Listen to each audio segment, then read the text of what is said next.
보자. 카메라 초점이 좀 잘 안 맞는 것 같은데. 자, 오늘 이제 같이 먼저 볼 거는 배경지식 열람 시간 8번째 시간이지. 벌써 이게 8번째가 됐네. 비문학을 먼저 시작을 할 거야. 오늘 고전 시간 좀 이따 보고. 그래서 오늘은 생물학 관련된 비문학 지문 하나 하고 그 다음에 고전 시간 내용. 그래서 이 두 개를 해서 마무리를 할 건데. 먼저 이제 생물학 관련된 얘기부터 보도록 해보자고. 그렇지? 일단은 첫 번째 질문은 다들 이제 읽어봐서 알겠지만 진핵세포와 원핵세포와 관련된 지문이었지. 그래서 거기와 관련된 배경 지식 관련돼서 이제 기사야, 기사 관련된 내용을 한번 가져왔는데 지금 여기 왼쪽이 그려져 있는 게 진핵세포고 오른쪽에 그려져 있는 게 이제 원핵세포라고 하는 거야. 원핵생물이라고 하는 거야. 원핵세포가 아니라. 그래서 세상의 세포는 이제 두 가지 기준으로 나눌 수 있다고 하는데 사람의 세포처럼 뭐가 있는가? 핵이 있는가? 뉴클리어라고 이제 얘기를 하지. 그래서 핵이 있는가? 아니면은 이제 대부분의 세균처럼 딱히 핵이 없는가? 이 두 가지를 나눠볼 수 있대. 그랬을 때 사람처럼 핵이 있는 경우는 진핵 생물이라고 이제 얘기를 하고, 그다음에 세균처럼 딱히 핵이 없다 그러면 이제 원핵 생물로 나누게 되는 건데, 이 두 가지 구도를 우리가 여기서 제대로 인지하고 넘어가지 않으면은 이번에 나오고 있는 비문학회를 수월하게 읽어주기는 쉽지 않다라는 거야. 진화론적으로 먼저 뭐가 생겼을까? 이제 과학자들은 핵이 없는 세포가 먼저 생기고, 그러니까 얘가 먼저 생기고 진화 과정을 거쳐 핵이 있는 세포가 등장했을 것을 추측을 하는데, 이것도 이제 지문에서 나오는 내용 중 하나야. 뭐야? 고세균이 진핵세포로 진화했다는 내용이 나오거든. 기억날지 모르겠지만 뚜렷이 구분되는 핵이 있는 세포를 진핵세포, 그 다음에 이런 어떤 뚜렷이 구분되는 핵이 없는 세포를 원핵세포, 얘를 원핵세포라고 이제 부르면 되지. 그래서 아메바부터 동식물, 사람 등은 진핵세포로 이루어져 있고 박테리아는 원핵세포로 이루어져 있다라는 것이지. 우리 이제 그 지문에서는 아마 고세균도 이게 포함되는 것 같은데, 그러니까 진핵세포와 원핵세포는 핵의 유무뿐 아니라 여러 차이점을 띠는데, 진핵세포는 DNA의 시작과 끝이 있는 선형이고 원핵세포는 고리처럼 생겼대. 얘가 지금 선형처럼 생겼다라는 것은 이렇게 둥글둥글하게 생겼다라는 거지. 그리고 얘는 여기 보다시피 그림이 좀 올라갔는데 뒤에 꼬리를 달고 있다라는 거야.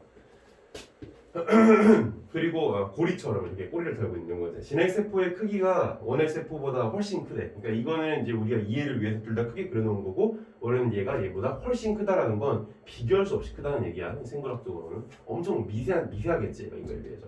그래서 안쪽 구조도 더 복잡하다. 여기 보면 알겠지만 원핵세포 같은 경우에는 딱히 뭐가 없지 않아. 근데 여기 같은 경우에는 굉장히 복잡한 구조를 가지고 있어. 그래서 원핵세포가 진화해 진핵세포가 생기면서 구역을 나눠 효율적으로 분업을 할 수 있게 되었기 때문에 세포는 더 어려운 일들을 할 수 있게 됐습니다 라고 얘기하고 있어. 그러니까 얘가 이제 진화를 하면서 이런 식으로 분화를 했다라는 건데, 그런데 이제 사람이나 식물 등을 이루고 있는 진핵세포 안에 다양한 소기관이 있지만 에너지만 전문으로 생산하는 소기관이 우리가 오늘 배울 미토콘드리아, 그리고 식물의 광합성을 담당하는 엽록체 따위가 있대. 근데 이게 약간 이상하대지. 왜? 진핵세포 안에 있는 소기관인데도 원핵세포의 특성을 띈다는 점이래. 다시 말해서 진핵세포 안에 박테리아가 하나 들어가 자리를 잡고 있는 모양새에 있다라고 얘기하고 있는데, 여기서 박테리아는 뭘로 우리가 치환시켜서 읽어줄 수 있어야 돼? 원핵세포로 치환시켜서 읽어줄 수가 있어야 돼. 자, 그래서 여기 넘어가서 세포 내 공생설, 이게 우리 본문에서 다루고자 하는 가장 중심된 내용이지. 자, 미국의 이론 생물학자고 이제 당시 보스턴 대학의 교수였던 린 마골라스, 굉장히 중요한 역할을 하는 사람이 있더라고. 이쪽 공생설 관련돼서 이 사람이 이제 아메바 조류를 연구하면서 진핵 생물의 핵 외에 DNA가 존재한다는 사실을 밝힌대. 아까 그 그림 기억나지? 위에서 그 왼쪽에 있었던 진핵 세포 같은 경우에는 이런 식으로 둥글둥글하게 생겨서 여기에 이렇게 핵을 가지고 있는 그런 구조고, 이 핵 안에 DNA를 가지고 있는데 여기 외부에 있는 세포 소기관 같은 부분에 또 다른 DNA가 있다는 걸 밝혀낸 거야. 그래서 바로 미토콘드리아와 엽록체 안에서 DNA가 발견된 거예요. 즉 이런 식으로 DNA를 갖고 있는 친구가 미토콘드리아하고 엽록체가 있다라 얘기를 하는 것이지. 지금 이해 안 되는 거 없지? 오래된 내용 하나도 없잖아. 그래서 이를 통해 1967년 세포 분열의 기원이라는 논문을 내는데, 린 마골리스의 첫 번째 남편이, 이건 읽을 필요 없죠. 린 마골리스는 이 논문에서 진핵세포 내부에 있는 미토콘드리아 엽록체가 원래는 독자적인 원핵세포였는데 어떤 이유인지 다른 세포 안으로 들어와서 살고 있다는 가설을 내세우는 거지. 그래서 뭐야? 하이포테시스야. 가설, 설인 거지. 알겠지? 그러니까 원래는 얘가 외부에 이렇게 따로 떼어놔서 존재하고 있었던 것인데 원핵세포처럼 근데 이렇게 진핵세포 내부로 들어오면서 서로 공생하는 관계가 되었다라고 얘기하는 거야. 우선 미토콘드리아 엽록체가 독자적인 원핵세포였다는 근거는 무엇일까? 미토콘드리아 안에는 자신의 DNA가 핵막 없이 존재한대. DNA의 모양도 원핵세포처럼 시작과 끝이 없는 고리형이래. 그래서 전부는 아니지만 미토콘드리아 행전에 필요한 단백질을 미토콘드리아 자체적으로 합성하기까지 한대. 자, 얘가 지금 어떻게 한다고? 핵을 가지고 있고 또 여기 뭐라고 얘기해? 그 생존에 필요한 어떤 대사 과정이지. 대사 과정에 필요한 단백질을 스스로 합성하기까지 한다라고. 그래서 마치 박테리아가 안에 들어와 공생하고 있는 것만 같대. 그래서 또 주목할 만한 점이 있대. 미토콘드리아의 막은 다른 소기관들과 조금 다르대. 막으로 쌓인 주머니 구조를 가진 소포체나 골지체 그리고 소나무가 몰라도 돼. 이런 기관들은 한 겹의 막으로 되어 있는 반면 미토콘드리아의 막은 두 겹으로 둘러싸여져 있대. 그래서 미토콘드리아가 먹힐 때 아래 그림과 같이 세포막에 둘러싸이며 들어왔기 때문이라고 하는데 무슨 얘기냐면 다른 이런 생물 같은 경우에는 막이 하나밖에 없어. 근데 얘 같은 경우에는 이렇게 막이 두 개가 겹쳐져 있다는 거지. 왜 이렇게 막이 두 개가 있겠어? 원래 독립적인 생명체였으니까 다른 생명체 안으로 들어오면서 그 자신을 보호하기 위한 보호기제가 작용했다고 볼 수 있겠지. 여기 그림이 지금 나와 있는데 이 그림 같은 경우는 아마 이 흑백이라서 잘 안 보일 텐데 대략적으로 이해하면 될 것 같아요. 여기 굉장히 복잡한 영어 어떤 그 표현들도 있고 설명도 있는데 다 이해할 필요는 없고 어쨌든 지금 이게 이제 진핵세포가 진화하는 과정을 보여주고 있는 거야. 근데 그 진핵세포가 진화를 한 이후에 거기에 다른 미토콘드리아라든지 박테리아 같은 것들이 안으로 유입이 되면서 공생하는 관계를 맺고 그리고 이제 우리 본문의 가장 중요한 내용인 거 공생 관계에서 서로 간에 이 유기적 상호작용, 인과관계가 더 강해짐으로써 이제 개체성을 갖게 되는 것이지 하나로서. 즉 개체성을 강하게 가지게 되었을 때 공생 관계가 있는 거야, 없는 거야? 이거는 지금 읽어본 사람은 알겠지만 없는 거지, 그렇지? 되게 중요한 포인트야. 그래서 뭐 다른 사람들이 이제 연구를 쭉 그 이후로 계속 해오고 있다, 뭐 이런 얘기를 하고 있는 것이지. 이 정도면 될 것 같아. 간단하지? 자, 그러면 우리 이제 오늘 같이 봐야 될 비문학 2020학년도 이제 6월을 보도록 해보자고. 내가 켜놨는데도 이제 이게 자 여기 있구나. 이거 마지막 비문학이지 이게. 이제 오늘은 이걸 비문학하고 뒤에는 고전 시간 하게 되면은 수업도 끝나고 오늘 수업 그리고 2020학년도 6월도 이제 끝나게 되겠지. 보도록 해봅시다. 자, 선생님도 이거를 이 지문을 너희들한테 설명해주기 위해서 지문을 좀 여러 번 읽어봤었는데 쉽지 않은 지문인 것 같아. 내가 봤을 때. 왜냐하면 소재도 생소하고 구조도 이게 쉽게 나와 있는 건 아니기 때문에 그럼에도 불구하고 중요한 포인트들을 짚어내면서 같이 한번 읽어보도록 해보자고. 자, 우리는 한 대 좀 크게 키울까? 너무 작은 것 같아. 네, 너무 큰가 이거? 자, 우리는 한 대의 자동차는 개체라고 하지만 바닷물을 개체라고 하진 않는다라고 얘기하고 있어. 자, 벌써 이렇게 글을 딱 시작할 때 이 사람이 사고방식을 어떻게 가져가는지를 캐치를 해낼 수가 있어. 사실 이렇게 한 문장 한 문장 읽을 때 별 생각 없이 읽는 친구들이 있는가 하면은 읽으면서 이게 지금 어떤 포인트를 얘기하는 거구나 라고 해서 요지를 파악하는 친구들이 있는데 여기서는 지금 자동차와 바닷물을 갖다가 어떻게 하고 있는 거야? 대조적으로 비교하고 있는 거라고 확인할 수가 있겠지. 그래서 바닷물을 개체라고 하진 않는다. 어떤 부분들이 모여 하나의 개체를 이룬다고 할 때 이를 개체라고 부를 수 있는 조건은 무엇일까? 질문을 던지고 있지. 자, 수능글 같은 이런 논리적인 지문에서 또 어떤 전공 그런 느낌을 많이 띄는 이런 글에서 질문을 던지고 있잖아. 이 질문에는 굉장히 중요한 포인트가 있는 거지. 당연하게도 이 글의 중심 주제가 될 거야. 그래서 이 글 같은 경우에는 지금 첫 번째 문단에서 아예 주제를 던져주고 있기 때문에 이런 부분을 민감하게 읽고 넘어가지 않을 수가 없다. 자, 개체의 조건, 바로 이게 이 글의 중심 소재가 되겠네요. 주제는 이거에 대한 대답을 하면 그게 주제가 되겠지.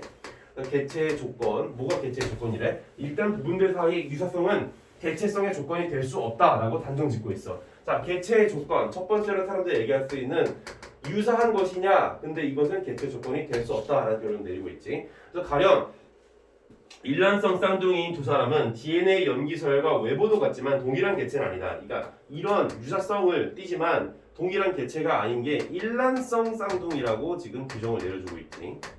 사실 어려운 글은 아니야 이게 지금. 앞에 1문단은. 근데 이제 조금 더 상세하게 읽으려고 노력을 하고 있는데 이게 이제 나랑 영어 수업을 연정이 이제 들으니까 잘 알겠지만은 영어 수업 같은 경우 영어 이제 지문 같은 경우 위에서 추상적인 얘기를 하다가 뒤로 넘어와서 이제 구체적인 얘기를 하는 것이 영어 글의 특징이란 말이야. 이런 어떤 도식만 머릿속에 갖고 있어도 영어를 이 3, 4등급 이상으로 규칙적으로 받아주는 게 가능해져. 물론 이걸 내재화 시켜야 되겠지. 근데 이제 국어 지문 같은 경우에는 특성이 어떠냐면 뭐 다양한 특성이 있겠지만 그래도 보편적으로 쓰이는 방법, 글 쓰는 방법은 이게 글이 있을 때 첫 번째 문단 있지. 예를 들어 이게 첫 번째 문단이라고 치면 이 첫 번째 문단에 대한 분석이 굉장히 핵심적이야. 이 분석에 따라서 그 이후에 글의 구조가 보이게 되는 것이거든. 얘도 그래 지금 보면. 그래서 유사성은 일란성 쌍둥이의 조건이, 그러니까 일란성 쌍둥이와 같은 이런 유사성을 보이는 것은 개체가 아니다. 자, 그리고 그래서 부분들의 강한 유기적 상호작용이 그 조건으로 흔히 제시된다. 해서 이제 밑줄을 쳐놔야 되는 부분은 다른 것보다 여기다가 이렇게 밑줄을 잘 쳐놨어야 되겠지. 그래서 부분들의 강한 유기적 상호작용이 그 조건으로 흔히 제시된다. 그래서 뭐라고? 유사성이 아니라 부분들의 유기적 상호작용이다 라고 얘기를 하고 있지. 유기적 상호작용이 뭐야? 서로 굉장히 이렇게 오밀조밀하게 서로 이렇게 뭐라 그럴까 의사소통을 주고받는다는 얘기를 할 수 있겠지. 물론 생물학적 의사소통은 좀 다른 얘기겠지만 어쨌든 이게 바로 개체 조건이다 라고 여기서 정의를 내려주고 있어. 굉장히 중요하겠지. 자, 하나의 개체를 구성하는 부분들은 외부 존재가 개체에 영향을 주는 것과는 비교할 수 없이 강한 방식으로 서로 영향을 주고받는다. 자, 여기서 지금 무슨 키워드를 주고 있어? 영향이라고 하는 키워드를 주고 있지. 상호작용을 그냥 서로 이렇게 주거니 받거니 하는 걸로 끝내는 게 아니라 서로 영향이다라고 하는 키워드를 아예 제시를 해버리고 있는 걸 확인할 수 있어. 그러니까 이제 앞으로 이 사람은 개체성과 관련된 개체 조건 부분들의 유기적 상호작용과 관련된 얘기로서 뒤에 논지를 전개해 가겠구나 라는 예측을 충분히 해낼 수가 있는 것이지. 자, 그 다음에 두 번째 문단으로 넘어가 보자. 지우고. 상이한 시기에 존재하는 두 대상을 동일한 개체로 판단하는 것도 물을 수 있다라고 얘기하고 있어. 자, 지금 여기서 뭐라고 얘기했어? 상이한 시기에 존재하는 두 대상이라고 얘기했는데 이 두 대상이 과연 서로 별개의 대상인지 아니면 같은 건지는 좀 더 따져보자고. 자, 상이한 시기에 존재하는 두 대상을 동일한 개체로 판단하는 조건도 물을 수 있다. 자, 그것은 두 대상 사이의 인과성이다. 그래서 과거의 나와 현재의 나를 동일하다고 볼 수 있는. 자, 지금 첫 번째 상이한 시기에 존재하는 두 대상에 대한 얘기가 나오고 있어. A라는 시기가 있고 B라는 시기가 있어. 근데 여기에서 A라는 시기에 나와 B라는 시기에 나가 있어. 근데 과거의 나와 그러니까 A라는 시기에 나와 B라는 시기에 나를 동일하다고 볼 수 있대. 그건 뭐야? 그러니까 하나의 개체로 본다라는 거지. 그 이유는 뭐야? 이 사이에 뭐가 존재하기 때문에 강한 인과성이 존재하기 때문이다라고 얘기를 하고 있지. 그러니까 지금 첫 번째 문단 같은 경우에는 개체 조건으로서 유기적 상호작용을 들고 나왔는데 이때는 개체 조건, 즉 포괄적인 진술이야. 이해돼? 그러니까 보다 포괄적인 진술을 얘기하고 있다. 근데 여기서는 지금 뭐에 대해서 얘기하고 있어? 보다 구체적인 어떤 상황에서의 개체성을 따져보고 있는 거야. 구체적 상황은 상이한 시기에 존재하는 두 대상이라고. 그래서 첫 번째 문단에 얘기하고 있는 두 번째 문단에 얘기하고 있는 개체, 그 두 가지의 차이가 뭔지를 민감하게 캐치하냐 캐치하지 못하느냐가 이 수능 그리기에 있어서 되게 중요한 부분이야. 아주 디테일하게 얘기하고 있지. 근데 이렇게 디테일한 것을 민감하게 짚고 넘어가지 않으면 그리기가 제대로 이루어질 수가 없다는 거야. 그건 너희들이 앞으로 공부하면서 많이 느낄 거야. 이게 단순하지 않다라는 거. 비문학 지문이 굉장히 많은 여기에 사고방식이 들어가 있어. 왜 그렇게 했어? 당연하게도 교수님들이 쓰신 글이다 보니까는 교수님들은 박사과정도 거치고 석사과정도 거치고 그건 물론이고 어마어마하게 많은 논문과 어마어마하게 많은 책들을 읽는 분이란 말이야. 그렇기 때문에 글을 읽는 게 단순하지가 않아. 민감하게 하나하나의 변화를 캐치내는 것이 정말 중요하다. 이건 너희들이 나중에 비단 수능 보는 것뿐만 아니라 대학 들어가서 전공을 공부하는 데 있어서도 굉장히 중요한 사고방식들이야. 그래서 상이한 시기에 존재하는 두 대상을 동일한 개체로 판단하는 조건이 이제 뭐냐 이거지. 자, 그게 뭐라고? 강한 인과성이다 라고 얘기를 해줬어. 자, 그리고 과거의 나와 현재의 나는 세포 분열로 세포가 교체되는 과정을 통해 인과적으로 연결되어 있다. 똑같은 얘기 또 하는 거 반복 구조라고 볼 수 있겠지. 물론 이건 나중에 공부하는 거지만 또 나가 세포 분열을 통해 새로운 개체를 생성할 때도 나와 나의 후손은 인과적으로 연결되어 있다라고 얘기하고 있는데 자, 뭐야? 여기 지금 A라는 시기에 나가 있고 그 다음에 B라는 시기에 나의 후손이 지금 나와 있지. 이 줄 사이에는 인과적 연결이 있다라고 보고 있어. 자, 근데 조심해야 되는 거. 인과로 연결되어 있다. 자, 뭐래? 근데 비록 나와 나의 후손은 아까 이거 같은 경우, 그러니까 첫 번째 케이스라고 하고 두 번째 케이스라고 했을 때 첫 번째 케이스 뭐야? A라는 시기에 나와 B라는 시기에 나. 이거는 개체성으로 인정을 안 한대. 근데 두 번째 시기에 나와 나의 후손 같은 경우에는 개체성으로 인정을 거꾸로 썼어. 인정을 하지 않는다지. 그래서 조심해야 돼. 나와 나는 개체지만 나와 나의 후손은 개체가 아니다라는 도식을 던져주고 있어. 자, 지금 이 글에서 쓰고 있는 도식을 볼 수가 있는데 어떤 도식을 볼 수가 있냐? 첫 번째 문단 같은 경우에는 개체 조건으로서 타당하지 않은 것과 타당한 것 사이의 대조.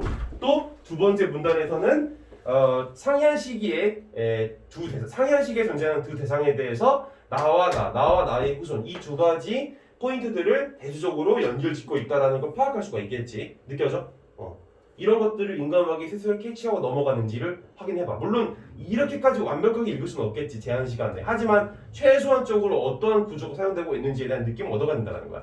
바로 이러한 식의 대조 구조가 나중에 선생님이 이제 3월 끝나고 나서 3월 끝나고 나서 이제 실전 강의로 들어가게 됐을 때 쓰는 주요한 사고 방식이야. 굉장히 중요해, 사실. 오늘 내가 많이 얘기하고 싶은 부분이야. 자, 그 다음에 세 번째 문단으로 넘어가자. 개체성에 대한 이러한 철학적 질문. 자, 지금까지는 그러면 생물학적 질문이 아니라 뭐에 대한 질문을 한 거야? 개체성이라고 하는 대상에 대한 철학적인 질문을 한 것이구나 라는 걸 깨달을 수가 있겠지. 철학적 질문. 생물학에서도 중요한 연구 주제가 된다. 자, 생명체를 구성하는 단위는 세포이다. 세포는 생명체의 고유한 유전 정보가 담긴 DNA를 가지며 이를 복제하여 증식하고 번식하는 과정을 통해 자신의 DNA를 후손에 전달한다 라고 얘기하고 있어. 자, 지금 여기 두 번째 문단이었고 이제 세 번째 문단부터 얘기해보자면 세포에 대해서 얘기를 하고 있는데 이 세포라고 하는 것은 DNA를 가지고 있음으로써 스스로 분열 또 복제를 함으로써 이 자신이 가지고 있는 DNA 정보를 후손에게 전달한다는 얘기는 뭐 가벼운 얘기니까 이 정도만 얘기하고 세포는 사람과 같은 자 여기서부터 이제 구별이 들어가지. 카테고리 범주라고 그래. 범주 파악. 그래서 이거를 나중에 범주 파악 능력이라고 내가 얘기를 많이 하는데 범주 파악 능력. 범주라는 게 뭐야? 카테고리지 카테고리. 그러니까 종류이지 종류. 쉽게 말해서 종류별로 분류할 줄 아는 그런 능력. 그 스킬을 바로 범주 파악 능력이라고 하는 거야. 그러니까 여기서 제대로 분류가 들어가야 돼. 그냥 세포는 사람과 같은 전세포, 지원세포, 박테리아, 도생형, 원해세포, 원해세포, 그래. 이렇게 있는 게 아니라 어떻게 사람과 같은 진핵생물의 진핵세포. 이게 첫 번째 카테고리인 거지. 자, 그 다음에 두 번째. 박테리아나 고세균과 같은 원핵세포의 원핵생물의 원핵세포. 이게 두 번째 분류지. 근데 선생님 같은 경우에는 솔직히 여기서 글을 읽을 때 뭐를 조금 더 주안점을 둬서 읽었느냐면 바로 박테리아, 고세균이라고 하는 조금 더 디테일한 예시들에 초점을 맞춰서 글을 읽어갔어. 왜? 뒤에서 박테리아, 고세균이 나왔을 때 우리가 이걸 어떤 식으로 읽어야 되는 거야? 아까도 했었지만은 원핵생물 또는 원핵세포로 치환시켜서 읽어야 된단 말이야. 알겠지? 왜 그러냐? 우리가 이 글에서 봐야 되는 건 뒤에 보면 알겠지만 진핵세포와 원핵세포 사이에 상호작용을 이해를 해야 된다는 거야. 그게 중요한 포인트이기 때문에 그래. 그래서 진핵세포는 세포질에 막으로 둘러싸인 핵이 있고 그 안에 DNA가 있지만 원핵세포는 핵이 없다. 이건 아까 우리가 배경지식 시간에 봤던 거야. 하지만 여기서 중요하게 해쳐야 되는 거. 지금 대조를 이루고 있구나 라는 것을 파악을 하고 넘어가야 되겠지. 있지만 이렇게 보고 있잖아. 자, 그래서 이건 아까 첫 번째 문단이었고 이제 세 번째 문단으로 지금 넘어와서 여기에서 진핵세포와 원핵세포를 대조를 이루고 얘기를 하고 있는데 첫 번째 차이점을 지금 들어주고 있어. 막으로 둘러싸인 핵이 있다라고 얘기를 하고 있지만 이게 있다 하지만 얘는 없다라는 얘기를 하고 있어. 그래서 또한 진핵세포의 세포질에는 막으로 둘러싸인 여러 종류의 세포 소기관이 있으며 여기에 또 막으로 둘러싸여 있는 세포 소기관들이 있다는 얘기를 하고 있지. 이 그중 미토콘드리아는 세포 활동에 필요한 생체 에너지를 생성하는 기관이다. 이 중에서 미토라고 쓸게 그냥 미토콘드리아를 가지고 있대. 그래서 대부분의 진핵세포는 미토콘드리아를 필수적으로 가지고 있다라는 얘기를 하는데 이게 지금 핵이 있는데 얘는 핵이 없다 그랬고 근데 여기 세포 소기관이 있다 그랬고 그럼 맥락상 여기에 세포 소기관에 대한 얘기는 직접적으로 등장하진 않았지만 없구나라고 이렇게 예측을 하고 넘어갈 수가 있겠지. 알겠어? 이런 식으로 예측하면 글 읽기가 자유자재로 돼야 글을 잘 읽는다라는 얘기를 할 수 있는 거야. 자, 이러한 해서 넘어가서 이러한 미토콘드리아가 원래 박테리아의 한 종류의 원생 미토콘드리아였다는 어떤 그런 이론이 20세기 초에 제시되었다. 사실 이 뇌 공생설이라고 하는 것은 아까 나왔었던 그 학자 이름 뭐냐? 기억이 잘 안 나네. 어쨌든 그 학자가 처음 제시한 거라기보단 이제 그 가설을 제시하기 위해서 배경이 있었던 거야. 자, 20세기 초에 제시가 되었대. 뭐라고? 미토콘드리아가 원래 박테리아의 한 종류의 원생 미토콘드리아였다라고 하는 얘기를 하고 있어. 자, 무슨 얘기냐? 아까 우리가 진핵세포와 원핵세포로 이런 식으로 분류 작업을 하면서 글을 읽게 되었는데 지금 미토콘드리아는 분명히 진핵세포 안에 있어. 근데 이 미토콘드리아가 실은 본디 무엇이었다? 원생 미토콘드리아, 즉 원핵세포에 속하는 놈이었다라는 얘기를 하고 있는 것이지. 여기였다.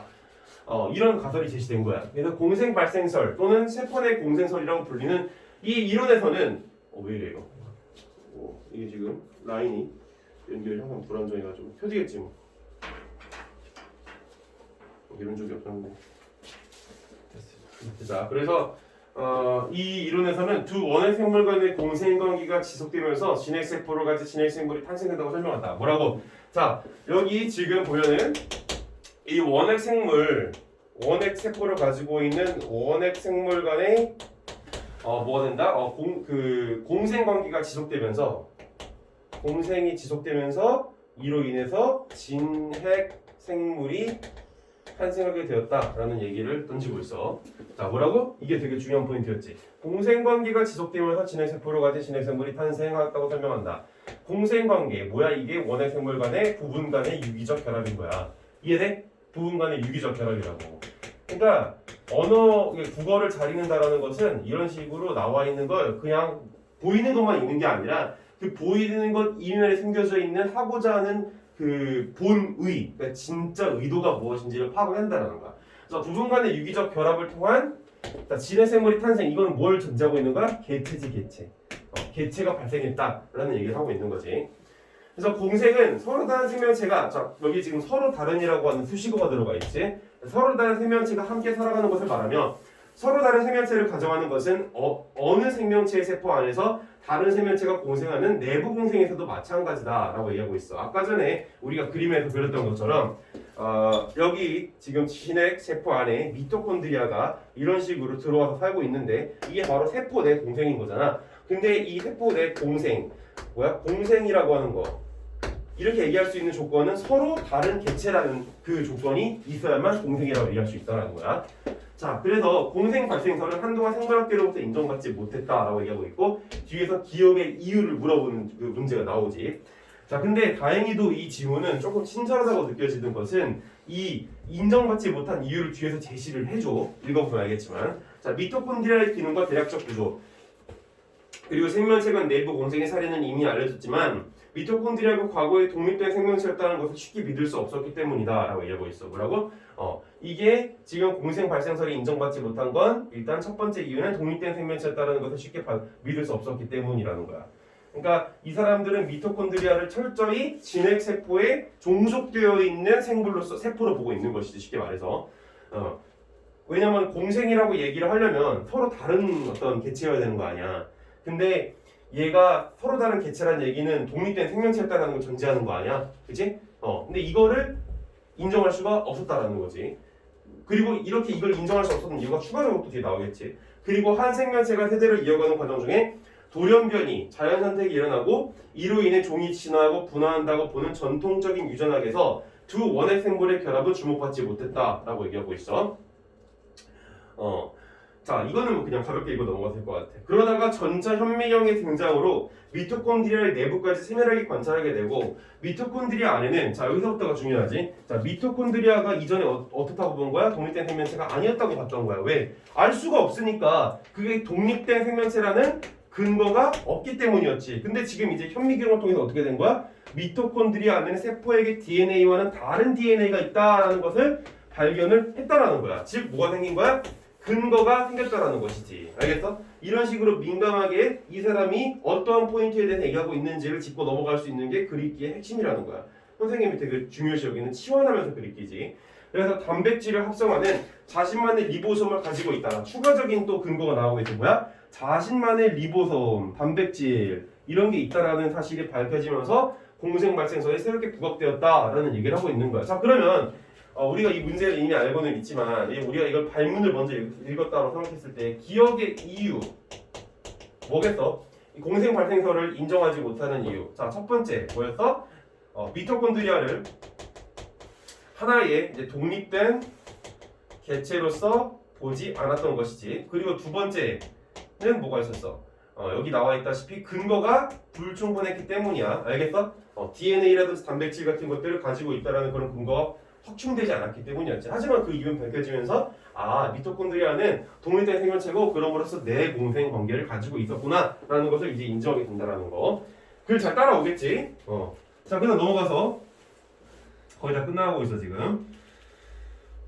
자, 공생 발생설에 따르면 진핵 생물은 원생 미토콘드리아가 고세균의 세포 안에서 내부 공생을 했다가 탄생했다고 본대.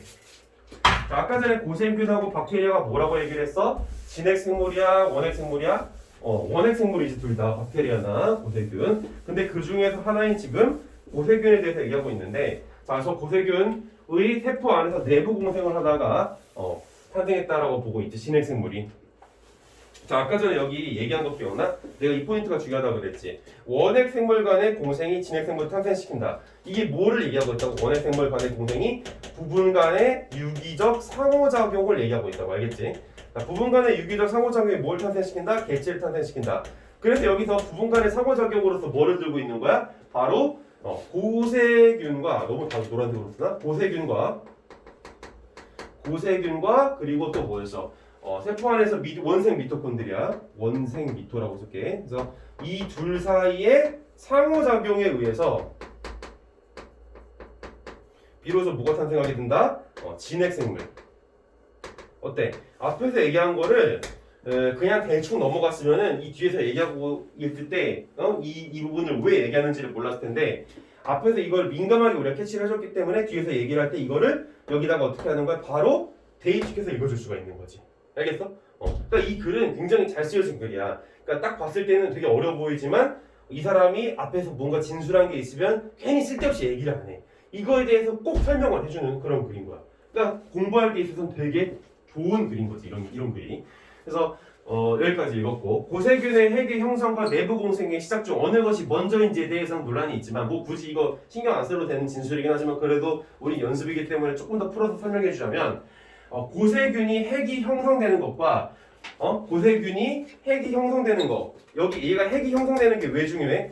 원핵 세포 같은 경우는 핵이 없다 그랬잖아. 근데 얘 고세균은 원핵 세포인 거고 얘가 핵이 생기는 건 진핵 세포로 진화하는 과정의 일환일 거 아니야. 그치? 그래서 핵이 생겼느냐 아니면은 미토콘드리아가 이 고세균 안으로 들어와서 그 공생을 시작했느냐 그 둘 중에 뭐가 먼저냐 그거에 대해서 논란이 있대. 알겠지? 됐어? 뭐 사실 중요한 건 아니야. 그냥 설명해줬어. 이게 논란은 있대. 근데 고세균은 세포질에 핵이 생겨 진핵 세포가 되고 원생 미토콘드리아는 세포 소기관이 미토콘드리아가 되어 진핵 생물이 탄생했다는 것이다. 그러니까 추가적으로 얘기해주고 있는 건 이거에 대한 추가적인 부연 진술일 뿐이야.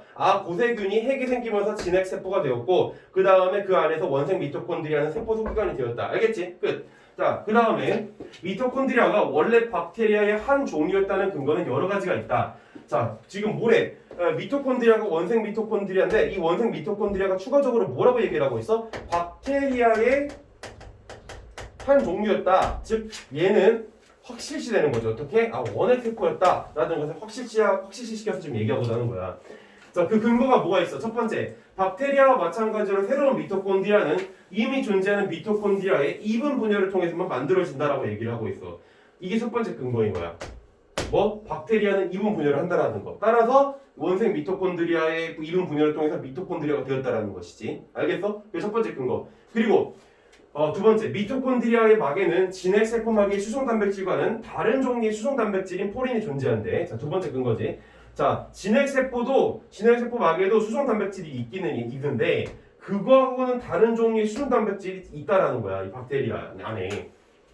그래서 카디오리핀 같은 게 있다라는 것이지 포린이 아니라. 그래서 또 미토콘드리아의 리보솜은 진핵세포의 리보솜보다 박테리아의 리보솜과 더 유사하다라고 얘기하고 있어. 자, 리보솜은 아까 전에 앞에서 얘기했었어. 언제 얘기했었어? 여기 세 번째 분단인가 네 번째 분단. 그러니까 맨 아래야 앞에. 알겠어? 그 맨 아래에서 리보솜 나왔었지. 뭐야? 자신만의 단백질 얘기했을 때. 알겠어?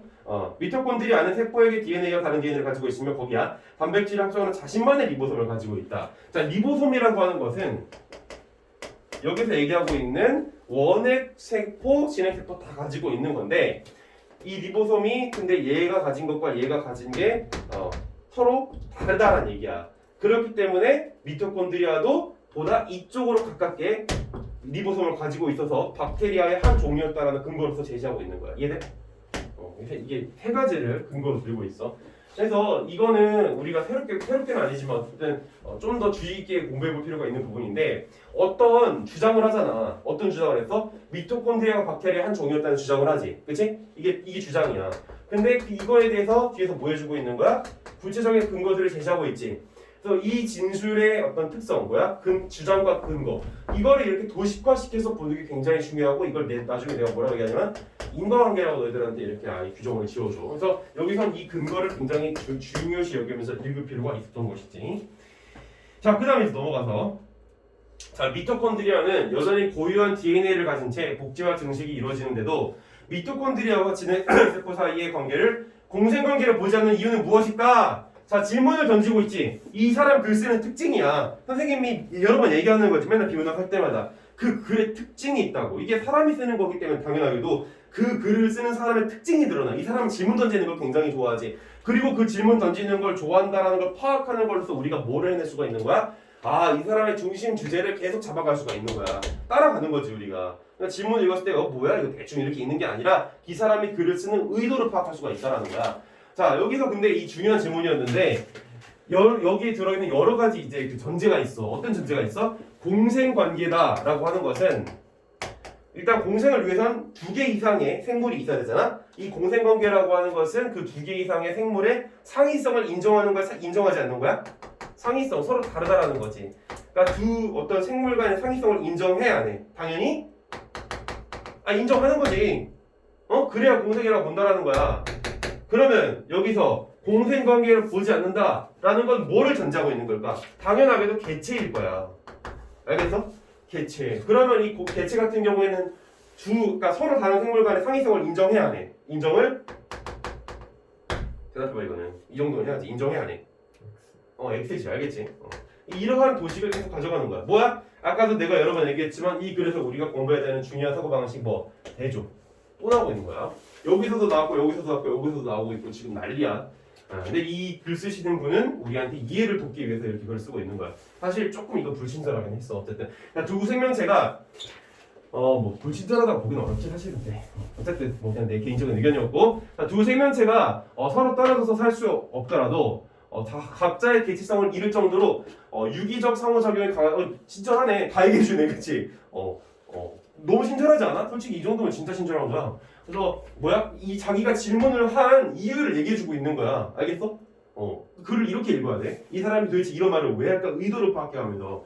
자, 다시 두 생명체가 서로 떨어져서 살 수 없더라도 각자의 개체성을 잃을 정도로 유기적 상호작용이 강하지 않다고 하면 그들은 공생관계에 있다고 본대.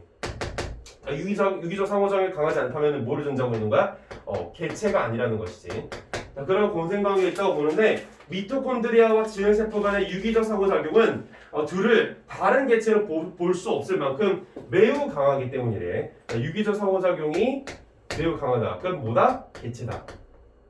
그래서 미토콘드리아는 이제 진핵세포 안에서 하나의 진핵세포의 개체 형성의 역할을 담당하고 있게 되는 거지. 그래서 미토콘드리아가 개체성을 잃고 세포 소기관이 되었다고 보는 근거는 미쳤네. 그치?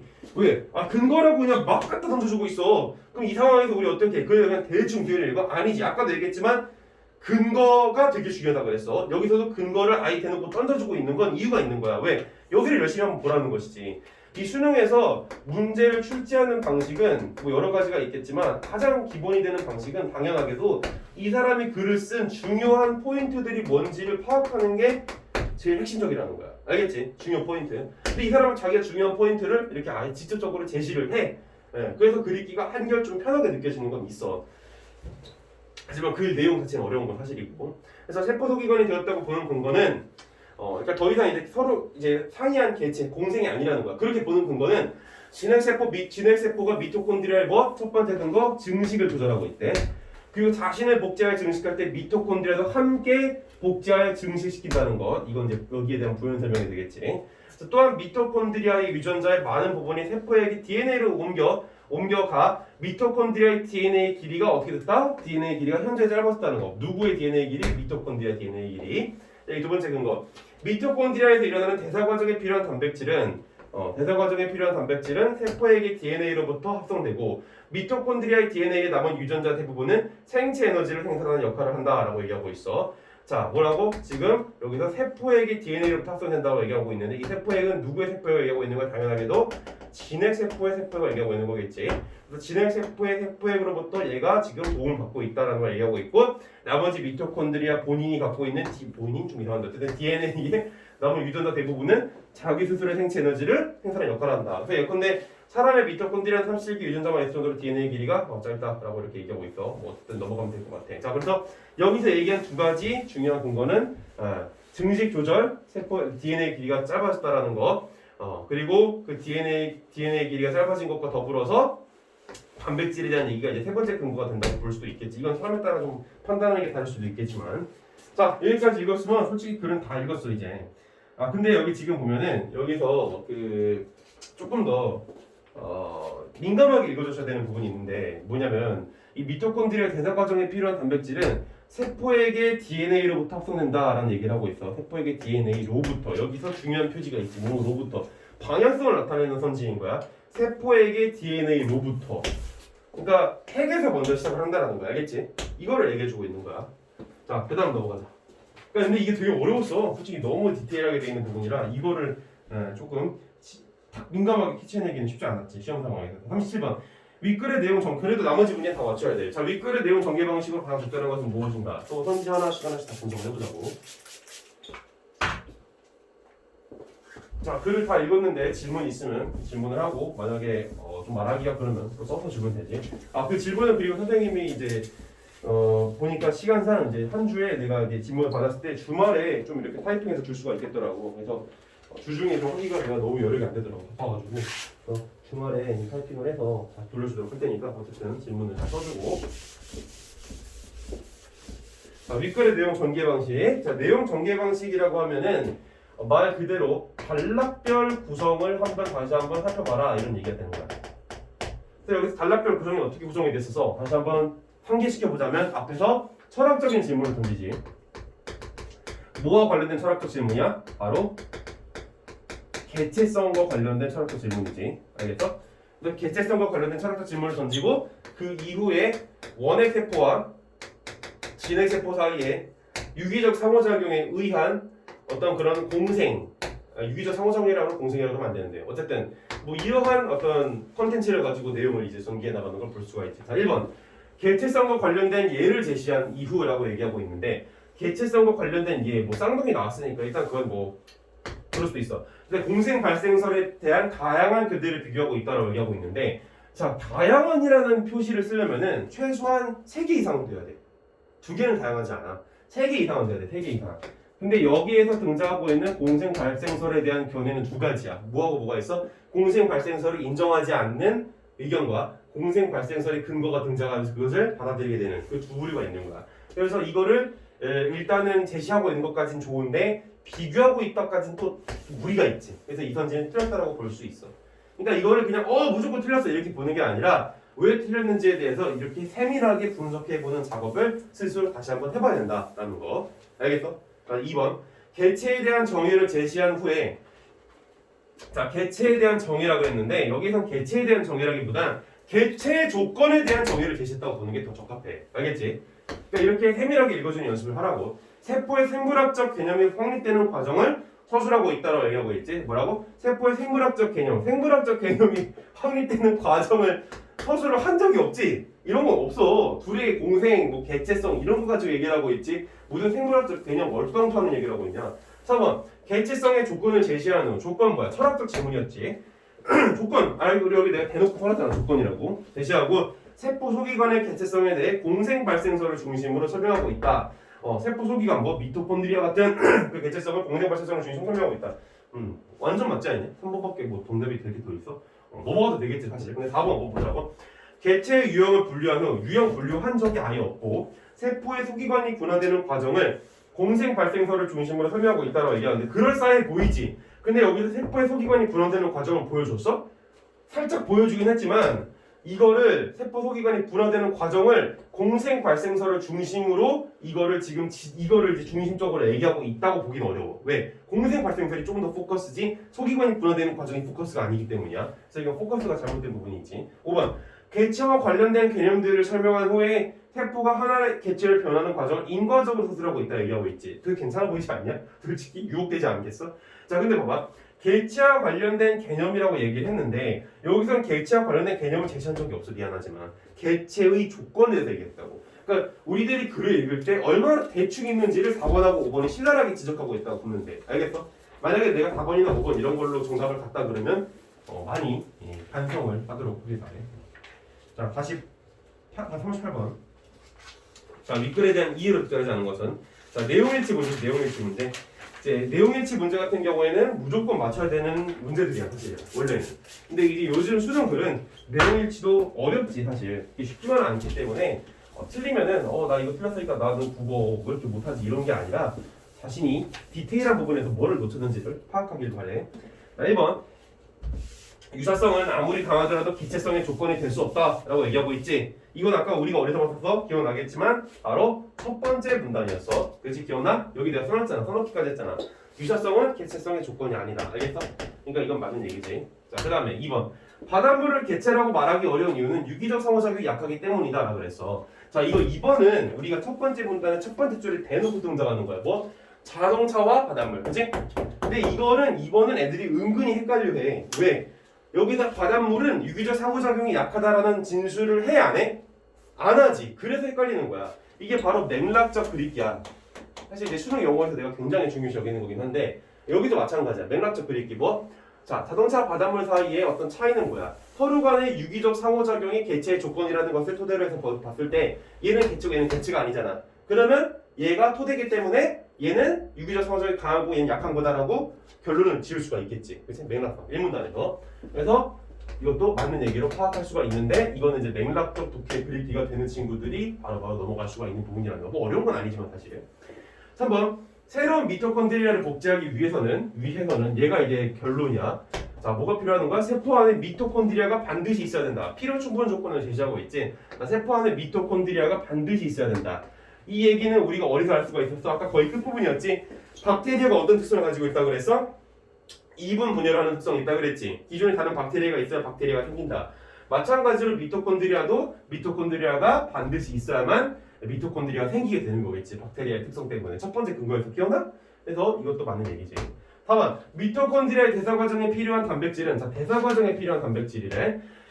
미토콘드리아의 막을 통과하여 세포질로 이동해야 된다라고 얘기하고 있지. 근데 이거 아까 기억나? 거의 맨 마지막 문단에서 뭐야? 세포질의 DNA로부터 세포에게 DNA냐? 다시 한번 볼까? 자, 앞에 넘어가서 내가 그 키워드가 기억이 살짝 지금 기억이 안 나서 이게 뭐냐면 세포핵의 DNA로부터라고 나와 있지. 기억나? 세포핵의 DNA로부터 즉 방향이 어디서부터 시작이 된다고? 핵에서부터 시작이 된다고. 근데 얘는 뭐라 그랬어? 막을 통과하여 세포질로 다시 말해서 핵 쪽으로 간다라는 거야. 이해돼? 그러니까 여기 핵이 있으면 얘는 4번은 이렇게 외부에서 들어온다고 얘기하고 있어. 단백질이. 근데 본문에서는 어떻게 얘기했어? 여기서부터 밖으로 나간다고 얘기를 했다고.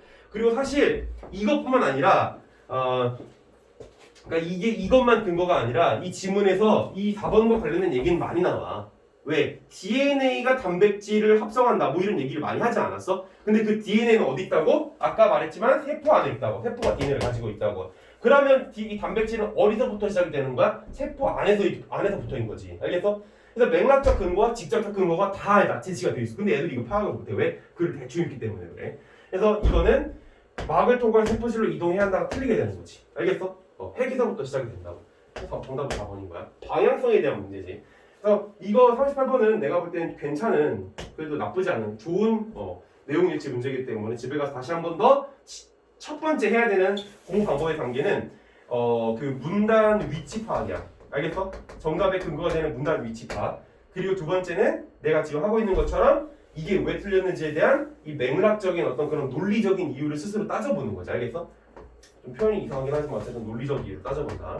이 두 가지가 이 선지 분석에 있어서 중요한 포인트가 될 수 있어. 자, 5번. 그래서 나도 지금 이걸 다 하고 있잖아. 자, 진핵세포가 되기 전에 고세균이 원생 미토콘드리아보다 진핵세포와 더 강한 인과성으로 연결되어 있다라고 얘기하고 있어. 아, 이거 되게 어려운 선지야, 얘들아, 이거. 쉽게 넘어갔으면 다행이지만 어려운 선지라고. 자, 뭐라 그랬어요? 그래서 진핵세포가 되기 전에 고세균이 원생 미토콘드리아보다 진핵세포와 더 강한 인과성으로 연결되어 있다고 얘기하고 있는데 아까 여기서 기억나? 자, 고세균과 원생 미토콘드리아는 원핵 생물 간의 그런 공생관계를 통해서 진핵생물, 개체를 만들어낸다는 얘기를 했었어. 기억나지? 자, 근데 고세균은 뭐가 생긴다고? 핵이 생긴다고. 그 얘기는 얘가 뭐가 된다라는 거야? 진핵생물이 된다는 얘기잖아. 그러면 얘가 인과관계를 통해서 진핵생물이 되기 때문에 원생 미토콘드리아로 가는 건 아니지. 인과성이라고 하는 측면, 우리가 두 번째 문단에서 봤던 거 아니야? 저기서 기억나? 상이한 시기에 다른 두 대상. 기억나지? 근데 이건 뭐야? 첫 번째인 거잖아. 첫 번째.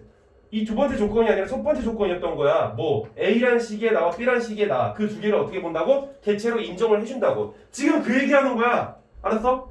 그래서 도대체 이게 선지가 왜 나왔지 이러고 있는 게 아니라 이렇게 파악이 됐기 때문에 여기로 접목시켜서. 그래서 얘는 두 번째 문단과 그 다음에 아까 전에 이거에 대해서 얘기하고 있는 뭐 다섯 번째가 네 번째 문단이니까 뒷부분이지. 그지? 다섯 번째 문단이었던 것 같기도 하고. 어쨌든 간에 이 두 가지를 결합시켜서 나오게 되는 선지야. 알겠어? 즉 단락의 위치라고 하는 거, 문단의 위치라고 하는 게 그냥 딱 하나만 나오는 게 아니라 이런 식으로 결합된 식으로 나올 수도 있다라는 거. 알겠지? 공부를 꼭 이런 식으로 해줘야 돼. 근데 이것도 맞는 얘기지. 됐어? 넘어갈게. 39번. 자, 윗글을 참고할 때 기억의 이유. 아, 이거 너무 쉽지 않냐, 솔직히? 내가 이미 얘기하면서 넘어오지 않았어? 뭐야? 아니, 왜 기억의 이유는 뭐야? 두 가지였잖아. 미토콘드리아가 독립적인 개체라고 인정하지 않았기 때문이고 근거가 없었기 때문이지. 알겠어? 특히 근거는 뭐하고 뭐야? DNA와 단백질. 이런 얘기 보면 되는 거 아니야?